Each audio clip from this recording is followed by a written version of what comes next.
Kulaura welfare association যুক্তরাজ্যের সাবেক সাধারণ সম্পাদক হাজী আকমল আলী ট্রাস্টের চেয়ারম্যান জুবায়ের সিদ্দিকী সেলিম সংক্ষিপ্ত সফরে কানাডার টরন্টোতে গেলে তাকে সংবর্ধনা দিয়েছে কুলাউড়াবাসী। আমাদের কানাডা প্রতিনিধি সৈয়দ মাহবুবের রিপোর্টে বিস্তারিত। কুলাউড়া ওয়েলফেয়ার অ্যাসোসিয়েশন অব যুক্তরাজ্যের সাবেক সাধারণ সম্পাদক হাজী আকমল আলী ট্রাস্টের চেয়ারম্যান যুক্তরাজ্য প্রবাসী জুবায়ের সিদ্দিকী সেলিম এক সংক্ষিপ্ত সফরে কানাডার টরন্টোতে আসেন। তাহার এই আগমন উপলক্ষে আমরা কুলাউড়িয়ান ক্যানাডিয়ান টরন্টো কানাডার পক্ষ থেকে এক সম্বর্ধনা অনুষ্ঠানের আয়োজন করা হয়।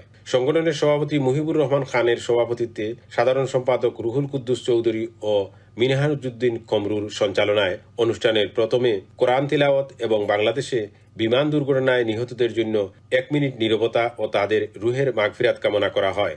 উক্ত অনুষ্ঠানে উপস্থিত ছিলেন বীর মুক্তিযোদ্ধা আব্দুল কুদ্দুস চৌধুরী, আমির হোসেন সিদ্দিকী জসিম, আব্দুল সালাম, মোহাম্মদ আলী তরিক, আহমেদ রিপন, হাফিজ জামাল আহমেদ প্রমুখ। সম্বর্ধনা দেওয়া হয়েছে সিদ্দিকী সেলিম আমার স্বাস্থ্য ভাই। আসলে আমরা খুবই আনন্দিত। পক্ষ থেকে আপনারা এই সুন্দর একটা আয়োজন করার জন্য আপনাদের যে সম্বোধন হয়েছেন আপনারা কুলাউড়াবাসীর জন্য কাজ করে যাবেন।